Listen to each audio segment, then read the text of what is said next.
So hello everyone and welcome back to my another exciting video जिसमें कि आज हम करने जा रहे हैं हमारी क्लास 12th की इंग्लिश की पोइट्री सेक्शन में से पोइट्री मींस पोएम्स। तो उसमें से आज हम पोम नंबर 1 करने जा रहे हैं जो कि है माय मदर एट 66। बहुत ही एक अच्छी सी पोम है, एक मदर और डॉटर के बीच का रिलेशनशिप बताती है, ये थॉट प्रोसेसेस को डिस्क्राइब करती है। इसकी पोएटिस का नाम क्या है? पोएटिस इज कमला दास। तो फीमेल है जो पोएट है। तो एक बार मैं आपको अप्रोच बता देता हूँ कि हम इसको आज कैसे करने जा रहे हैं। तो देखिएगा, सबसे पहले हमें यहाँ पे दिया गया है ऑथर का इंट्रोडक्शन। ये भी हमारे लिए पढ़ना जो कि है थोड़ा ज़रूरी हो जाता है, क्योंकि जो लॉन्ग आंसर्स है अगर उसमें ये क्वेश्चन आता है इस चैप्टर से रिलेटेड तो आप थोड़ा सा ब्रीफ यूज़ कर सकते हैं यहाँ से। देन आपको यहाँ पे दी गई है पूरी की पूरी पोम जो कि हमें पढ़नी है आगे। देन हमें दिया गया है synopsis. Synopsis means the detailed summary of this pome. इस पोम में जो जो चीज़ें बताई गई हैं वो हमें डिटेल में बताया गया है यहाँ पे। देन आगे बढ़ेंगे हम तो हमें देखने को मिलेंगे कुछ वर्ड मीनिंग्स जो कि बहुत ज़्यादा इंपॉर्टेंट है, पोम में हमें ये देखने को मिलने वाले हैं। देन आगे बात करेंगे, थीम हमें दी गई है यहाँ पे। देन हम मूड के बारे में पढ़ेंगे। देन हम टाइटल पढ़ेंगे पोम का। एंड एट लास्ट आज हम इस वीडियो में पोएटिक डिवाइसेस करके इस पोम को पूरा का पूरा फिनिश कर देंगे। मीन्स जब आप ये वीडियो को फिनिश करेंगे तो आप पाएंगे कि आपके माइंड में पूरा का पूरा जो चैप्टर है वो एज इट इज सेट हो चुका है। तो चलिए इसको अब हम स्टार्ट कर देते हैं। सो देखिए, ऑथर के जो इंट्रोडक्शन है वहीं से मैं स्टार्ट करने वाला हूँ। So Kamala Das was born in Malabar, Kerala. Kerala में जो मालाबार नाम की जगह है वहाँ पे इनका बर्थ हुआ था। इनको रिकॉग्नाइज करा गया है एज इंडियाज फॉरमोस्ट पोएट। काफ़ी अच्छी खासी पोएट्री रह चुकी है। Her works are known for the originality, versatility and the indigenous flavour of the soil. Means हमारी आम जिंदगी में जो चीज़ें होती हैं, जो हम आए दिन देखते रहते हैं अपने आसपास चीज़ें होती नहीं, उन पे इन्होंने काम करा है, उन्हीं पे इन्होंने चीज़ों को लिखा है। Kamala Das has publish many novels and short stories in English and Malayalam under the name Madhavi Kutty. Madhavi कुटी नाम से इनका जो कि है नॉवल पब्लिश हुआ है, जिसमें कि इन्होंने इंग्लिश मलयालम इन सब की शॉर्ट स्टोरीज वगैरह इन्होंने इसमें लिखी हैं। और इनके कुछ वर्क्स अगर इंग्लिश में बोले जाए तो वो है नॉवल अल्फाबेट ऑफ लस्ट। इनकी कलेक्शन ऑफ स्टोरीज है the Padmavati the harlot and the other stories in 1992 publish हुई थी। Narration 5 books of poetry she has written. She is a very sensitive writer. Sensitive writer means जो बहुत sensitive issues होते हैं हमारी society के, उन पे ही अपनी जो स्टोरीज है, जो इनकी जो पोम्स है उसमें ये बात करती हैं। Which captures the complex subtleties of the human relationships in the lyrical idiom. My mother at 60 is an example. क्या बोल रहे हैं कि जो हमारे कॉम्प्लेक्स ह्यूमन रिलेशनशिप्स होते हैं, whether it is of a mother and a daughter, it is of a mother and a son, brother sister, brother brother, sister sister. तो मीन्स जो भी हमारे रिलेशनशिप्स होते हैं, कॉम्प्लेक्स रिलेशनशिप्स होते हैं, उनके उनके बारे में अपनी कहानी में, अपनी स्टोरी में बात करती हैं, अपनी पोम में बात करती हैं, जिसका एक एग्जाम्पल है हमारा आज का चैप्टर माई मदर एट 66। तो चलिए अब हम पोम की तरफ आगे बढ़ते हैं और पोम को अब हम पढ़ते हैं। तो हमें अभी पोम को जो कि है समझना नहीं है, अभी हम इसको रीड करने वाले हैं। समझने का काम हम अभी सिनॉप्सिस में करेंगे। आपको जो मेन पॉइंट्स है वो मैं वोकली बता दूंगा, देन हम इसका सिनॉप्सिस पढ़ेंगे, उसमें A to Z पूरी पोम हमारी क्लियर हो जाएगी। So it says driving from my parents home to the Cochin last Friday morning. डे हमें याद रखना है फ्राइडे, जो कि हमें दिया गया है पोम के अंदर ही। I saw my mother beside me, doors open mouth, her face ashen like that of a corpse and realized with pain that she was as old as she looked, but soon put that thought away and looked at the young trees sprinting, the merry children spilling out of their homes. But after the airport security check, standing a few yards away, I looked again at her, wan, pale as a late winter's moon, and felt that old familiar ache, my childhood's fear. But all I said was, see you soon, Amma. And all I did was a smile and a smile and a smile. अब देखिए यहाँ पे हमें अम्मा word देखने को मिल रहा है। What is this? जो हमारा साउथ साइड है वहाँ पे मदर जो की है उसको अम्मा बोलते हैं। वी से मम्मी और mamma, but in south side they say amma. So amma refers to the mother here. तो क्या बोला गया कि जो पोइटेस है, मोटी मोटी बात आपको बता दी जा रही है, दैट जो पोइटेस है वो अपनी मदर का जो घर था, उसका जो पेरेंटल होम था, उसको वो छोड़ के अब कहीं और शिफ्ट हो रही है। कोचिन के एयरपोर्ट पे है वो, और जब वो जा रही है तो वो ये वाली बात रियलाइज़ कर रही है कि उसकी मदर जो उसके साथ में बैठी हुई है वो अब बहुत ज़्यादा बूढ़ी हो चुकी हैं। वो अपना मुंह खोल के सो रही हैं, उनका जो चेहरा है वो बिल्कुल ही फीका पड़ चुका है। अब उनमें वो स्पार्क, वो जो ग्लो था वो अब नहीं रह गया है। She has become very very old, wrinkled, and she is not, she is lifeless now, and she has no more that activeness जो कि हमारे यंगस्टर्स में होती है। सो ये जो थॉट है वो पोएटिस को कब आ रहा है? जब वो कार में अपनी मदर के साथ बैठ के एयरपोर्ट की तरफ जा रही है। तो अपने माइंड को भटकाने के लिए वो थोड़ा सा बाहर देखती है, तो वो देखती है कि बाहर कुछ यंग ट्रीज हैं, बच्चे अपने घर से भागते हुए आ रहे हैं। ये सब क्या दिखा रहे हैं वो भी हम नीचे पढ़ने वाले हैं। तो ये जो उसका जो थॉट था बाहर अपना माइंड डिस्ट्रैक्ट करने का, ये बहुत थोड़ी देर के लिए रहता है, बिकॉज थोड़ी देर बाद वो दोबारा उसी थॉट में चली जाती है। जब वो एयरपोर्ट पे पहुंचती है, वहाँ पे जो एयरपोर्ट का सिक्योरिटी चेक होता है, वहाँ पे वो खड़ी होकर देखती है अपनी मदर से थोड़ी दूर होके, that her face has become pale just like a late winter moon. और उसको ऐसा लगता है कि उसकी मदर उसे छोड़ के ना जाए, वो हमेशा उसी के पास रह जाए। इसलिए वो अपनी मदर से कहती है सी यू सून अम्मा, एंड वो बस एक स्माइल कर देती है, वो अपनी जो दुख है उसको अपनी मदर के सामने नहीं दिखाती है। तो मैंने बहुत शॉर्ट में कंसाइज में आपको बता दिया है, अगर आपसे कोई पूछता है तो आप भी इसी तरीके से बता सकते हैं। अब मैं स्टार्ट करने जा रहा हूँ सिनॉप्सिस, इसका पूरा डिटेल्ड वर्जन हम अब समझने वाले हैं। So the poet Kamala Das is driving from her parents' home to the airport at Cochin. कहाँ पे जा रही हैं? कोचिन के एयरपोर्ट पे ही जा रही हैं। देखिए इसमें ना कुछ मैंने यहाँ पे रेड से अंडरलाइन भी करा हुआ है। जो अंडरलाइन करा हुआ है ना वो बहुत ज़्यादा इंपॉर्टेंट बातें हैं, इनको आपको भूलना नहीं है और इनको आप लोग स्टार मार्क करके अपने पास सेव भी कर सकते हैं। मैं यहाँ पे स्टार लगा देता हूँ। This shows very important lines, very important lines. तो चलिए वापस हम जहाँ पे थे वहीं से रिज्यूम कर लेते हैं। Her mother sitting beside her, उसकी माँ उसके साथ बैठी हुई है, डोजिंग कर रही है, मतलब सो रही हैं अपना मुंह खोलकर। और वो देख रही है उसकी माँ जो है वो बहुत बूढ़ी हो चुकी है, वो इनएक्टिव हो चुकी है, कोल्ड हो चुकी है और बिल्कुल ही लाइफलेस हो चुकी है at the age of 66। The poet feels the pain and the ache of losing her mother. Ache क्या होता है, एक हम बोलते हैं ना हेडेक हो रहा है या स्टमक एक हो रहा है, तो एक मतलब पेन होना, तो पेन है मतलब उसे पता है कि उसे बहुत ज़्यादा पेन होने वाला है when she is going to lose her mother, या फिर उसको फियर है सेपरेशन का या अपनी मदर की डेथ का। The thought of her mother's impending death comes to her mind. उसके माइंड में यही ख्याल आ रहा है कि उसकी मदर जो है वो इतनी बूढ़ी हो चुकी हैं कि अब वो और ज़्यादा जिंदा नहीं रह पाएंगी।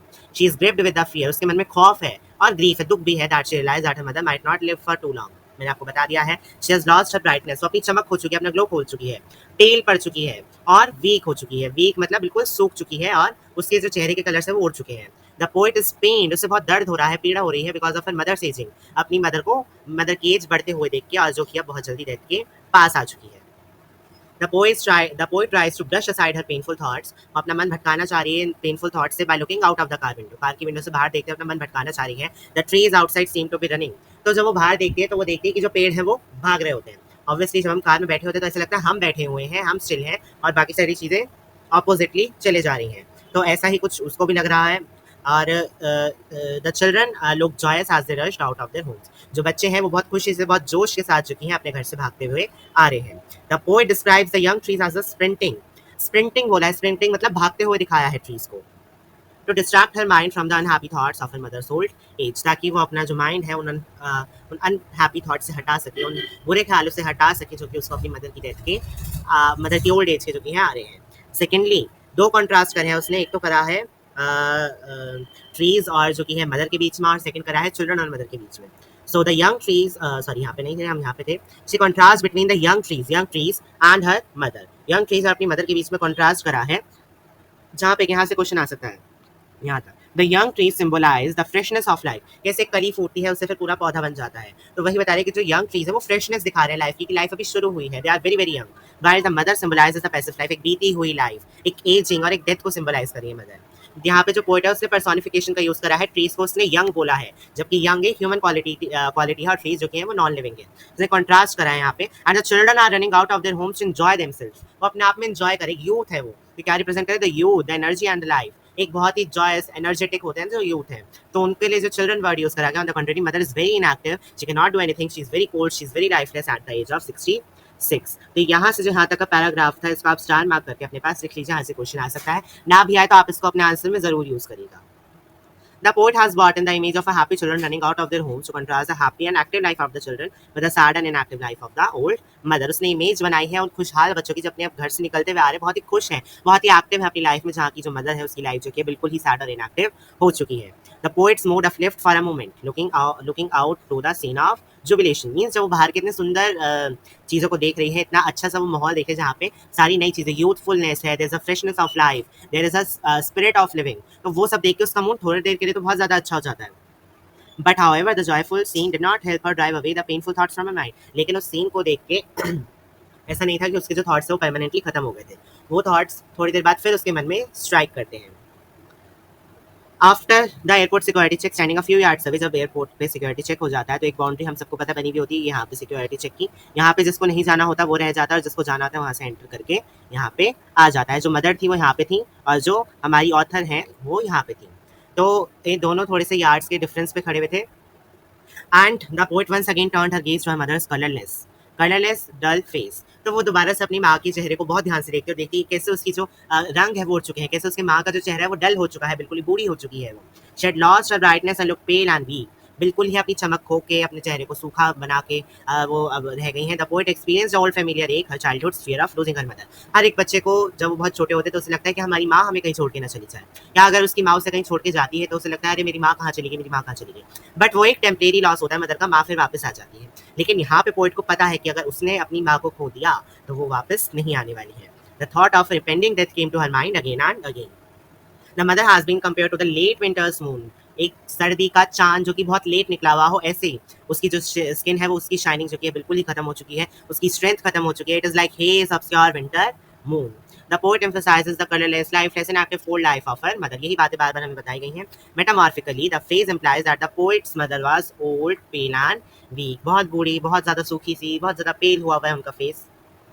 The fear of her aging and ultimate death या separation brings pain या फिर ache to the poet. To hide her feelings, she said, "See you soon, अम्मा"। और ये जो "see you soon, अम्मा" है, यही यहाँ पे पार्टिंग वर्ड से "see you soon" हम किसको कब बोलते हैं? तभी तो बोलते हैं जब दो लोग सेपरेट हो रहे हो। सो ऐसे ही जो पोइट जो है वो सिग्निफाई करती है parting on a positive note. एक पॉजिटिव नोट पे वो बोलती है "see you soon, अम्मा"। Her words suggest that she was hoping against the hope that the mother live on for a long time। उसे ये फैक्ट पता है कि अब उसकी माँ बहुत बहुत ज़्यादा बूढ़ी हो चुकी है, वो और नहीं जी पाएंगी, लेकिन फिर भी वो ये उसके वर्ड से पता चल रहा है कि वो होप कर रही है कि दैट्स यू सून अम्मा, ये उसको और देख पाए, अभी वो और चाहती है कि उसकी माँ जो है वो थोड़ा और जिए। But Indeed it is a फेंट होप। वो बिल्कुल ही सेंसलेस आशा है जो कि वो कर रही है, क्योंकि ऐसा पॉसिबल नहीं है। She leaves a smiling face behind for her mother. वो लेकिन अपनी माँ के सामने अपना दुख बिल्कुल नहीं ज़ाहिर करी, वो अपनी माँ को एक बहुत ही स्माइलिंग फेस के साथ अलविदा करती है। Actually she put up brave front to face her mother and try to hide her fears behind a smile. उसने अपनी खुशियों के पीछे अपने सारे गम छुपा लिए हैं। She tries to comfort herself as well as her mother and thereby dispels the constant fear of separation and death। लेकिन उसके माइंड में एक बात घर कर चुकी है कि उसकी मदर जो है उससे सेपरेट होने वाली है, उसकी डेथ होने वाली है, लेकिन वो फिर भी इन सारी चीज़ों को अपने मन में छुपा के, दबा के अपने आप को और अपनी माँ को कन्फर्ट करती है। यहाँ पे हमने स्प्रिंटिंग वर्ड देखा था जिसका मतलब है रनिंग या फिर शॉर्ट फास्ट रेस। वैन का मतलब है कलरलेस हो जाना। एशन का मतलब है very pail, becoming very very pail.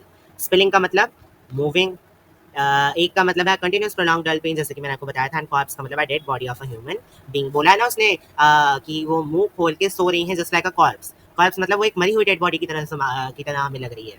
She is no more having a spirit to live upon. She is looking just like a dead body with a dull face, with a colourless face.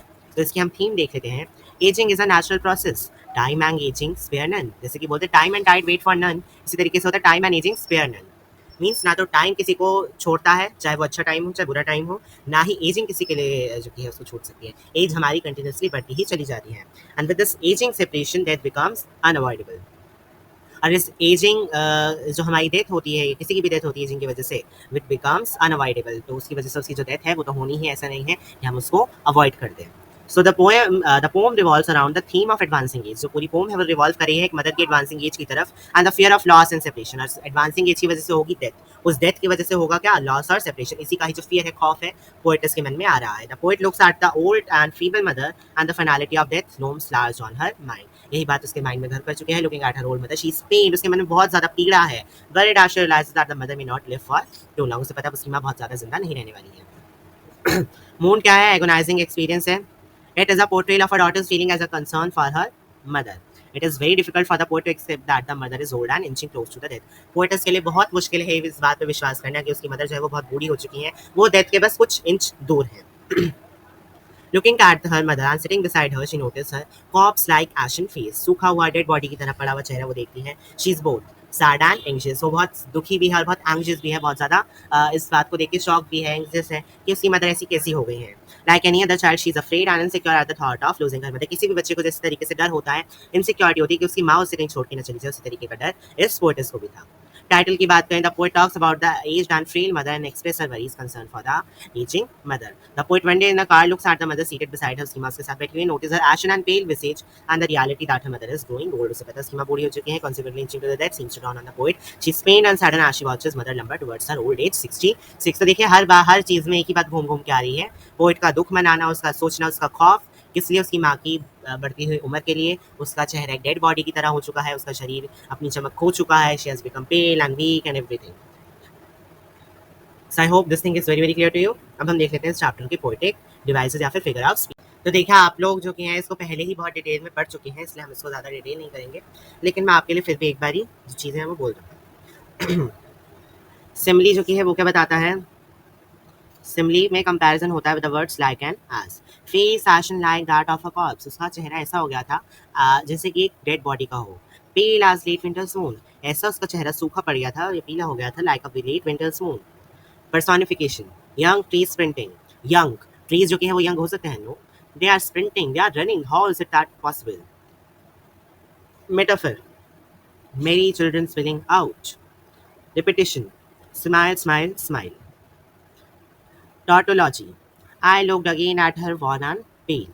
Irony, the green trees racing while mother like a corpse. Irony देखिए यहाँ पे थोड़ी सी amazing है, इसका question भी आ सकता है, इसको जरूर देखिएगा। देखिए होना क्या चाहिए था, जो ट्रीज हैं उनको कॉर्प्स की तरह बताना चाहिए था, लेकिन कॉर्प्स की तरह बता दिया है माँ को, कि माँ तो एक जिंदा लाश बनी हुई है, वहीं जो पेड़ है वो भागे जा रहे हैं। हाउ इज दैट पॉसिबल, एक इंसान जो कि है उसको बोल दिया गया है डेड बॉडी, और पेड़ जो कि खुद नॉन लिविंग होते हैं उनको बोला गया है दैट दे आर रेसिंग। तो कितनी आयरनी है कि एक जिंदा इंसान को ऑलमोस्ट मरा हुआ बता दिया, और एक मरा हुआ इंसान मीन्स जो पेड़ है उसको जिंदा बता दिया, उसको जिंदा की क्वालिटी दे दी, और जिंदा इंसान को मरे हुए की quality they the. It is irony. Contrast क्या होता है, the words drive dose provide a good contrast of the images of the dynamic activity and the passivity. Respectively बताया गया था ना कॉन्ट्रास्ट कि उन्होंने यंग चिल्ड्रन, यंग ट्रीज और द चिल्ड्रन को उन्होंने करके जो कंपेयर किया है, that is a very good contrast between the mother and that thing, जो कि हमारे माइंड में एक डायनामिक एक्टिविटी और पैसिविटी की हमारे माइंड में इमेज क्रिएट करते हैं। तो ड्राइव एंड डोज के थ्रू को करा गया है। आई होप ये सब क्लियर हो गया होगा। पोएटिक डिवाइस अगर आपको नहीं आते हैं तो उसके लिए भी हमारी स्पेशली अलग से वीडियो बनी हुई है, तो आप चाहें तो वो वीडियो देख सकते हैं, आपको मेरे चैनल पे ही वो वीडियो मिल जाएगी। तब हम मिलेंगे अपनी नेक्स्ट वीडियो में। Till then good bye and don't forget to like share comment and subscribe the channel.